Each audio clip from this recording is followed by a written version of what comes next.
think that there's a situation where books should be banned in schools? No. No. I don't really feel like it. I don't know what the benefit of banning books would be. So yeah, no. No. Yeah. No. No, I think books are a vital part of education. Not really, no. No. Yes. No, I think that most books, it's like freedom of speech. Like, you should be allowed to read whatever. I do see like an age restriction on bans. No. Absolutely not.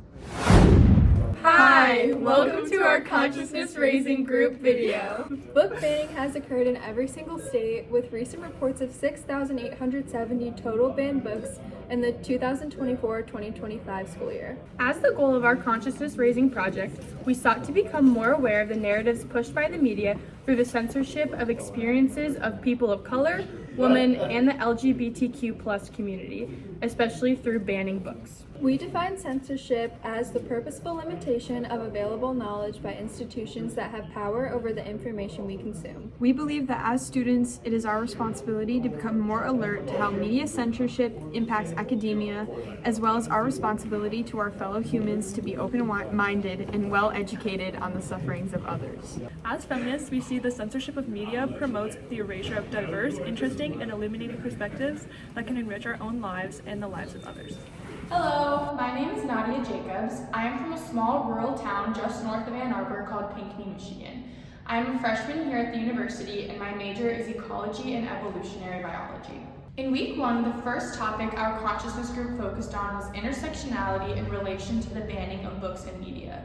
We talked about how race, gender, and sexuality intersect and how those identities may contribute to the potential challenging and banning of diverse perspectives. According to Kimberly Crenshaw, we cannot choose only one or two oppressions to focus on, but rather incorporate a holistic view of all the different forms of discrimination and how they contribute to censorship. With this in mind, I chose to focus on the book The Color Purple by Alice Walker for this week's topic. This novel focuses on a lower-class Black woman's experience who is also questioning her sexuality and faith. Having these intersections make this book a target for censorship because people in power don't want these identities focused on in the media, especially when considered all at once. The erasure of this book in educational spaces contributes to the silencing of struggling Black women and other marginalized voices. Some other novels that have been banned, like The Bluest Eye, The Hate U Give, I Know Why the Caged Bird Sings, and many more, also erase the identities of women crossing multiple intersections. Banning these stories limits opportunity to learn from experiences that fall outside of what's traditionally seen as acceptable, and they inhibit empathy and understanding in younger generations. Hi, my name is Hadley Trudeau, and I'm from Romeo, Michigan, studying psychology. This week was my week, and we chose to discuss government and politics. I decided to discuss a book called The Handmaid's Tale. The main character is a character named Fred, who is a handmaid forced into sexual servitude to bear children in a world with a fertility crisis. I chose to focus on this book because it is banned in many schools and states like Florida, Texas, and Oregon, and I thought it was relevant to this week's topic. This book was especially interesting because the author, Margaret Atwood, made parallels to history in modern society and strived for plausibility in the real world. It relates to issues of purity culture and sexual assault. We also chose to discuss sexual assault through the lens of the Epstein files, especially in the government's purposeful censorship of the material. We discussed how government censorship of books, and more broadly, media like the Epstein files, is a way of government control. Not showing people the content of this media protects people from knowing the truth about what is really happening in the systems that we live in, like sexual abuse, like homophobia, like racism, to keep the population docile and controlled.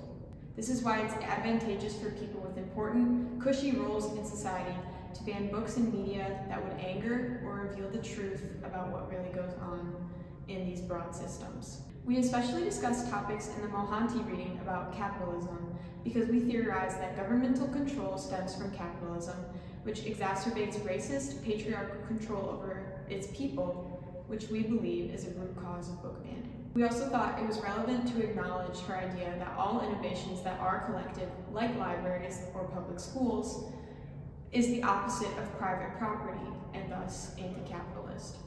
So, book banning is a form of capitalist control over knowledge in collective spaces. Hi, my name is Amelia Folks. I'm a freshman at the School of Kinesiology and I'm an applied exercise science major. I'm also from a small town in Michigan called Yale. This week I discussed censorship in academia. We talk about the impacts of book banning and media censorship on the educational system, especially how it impacts us as students. This relates back to what we talked about in lecture about Texas A&M banning courses and books in their curriculum. We also discussed how censorship can be used as a measure for political and cultural control, with the means of keeping the majority uninformed. Finally, we shared our thoughts on how children can be impacted by the banning of informative stories within this educational system. We think that it's so important for kids to read stories from new perspectives, especially like when you're young and forming your new perspectives on the world.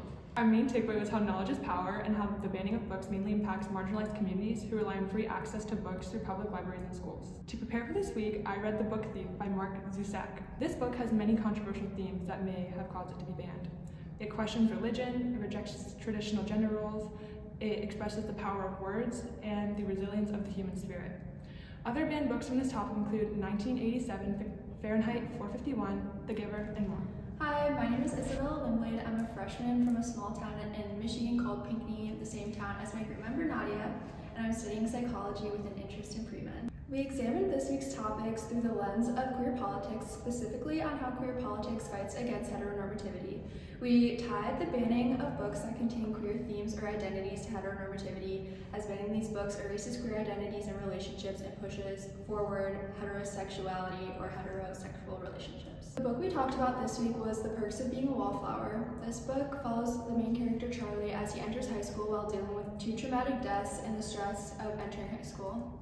In this novel, there were a number of LGBTQ+ themes, including 2 gay characters, Patrick and Brad, who are in a closeted relationship and experience internalized homophobia and violent homophobia from family members and peers. This book contains a number of controversial themes besides those of LGBTQ+ themes that could lead to it being challenged and banned, including themes of domestic violence, sexual assault, mentions of abortions, and other explicit content. Our main takeaway from this week's theme was the erasure of identities push an agenda that reinforces heteronormativity, the patriarchy, and purity culture.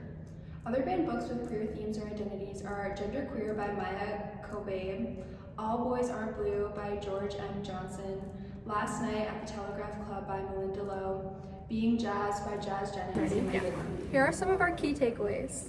Banning books is a form of political control. Banning books restricts information to less educated groups by banning them from free domains. Banning books pushes certain agendas that are mainly pushed by Christian conservative groups across America. Banning books enforces purity culture and places shame on minority identities. Thank you so much for watching our consciousness raising group video.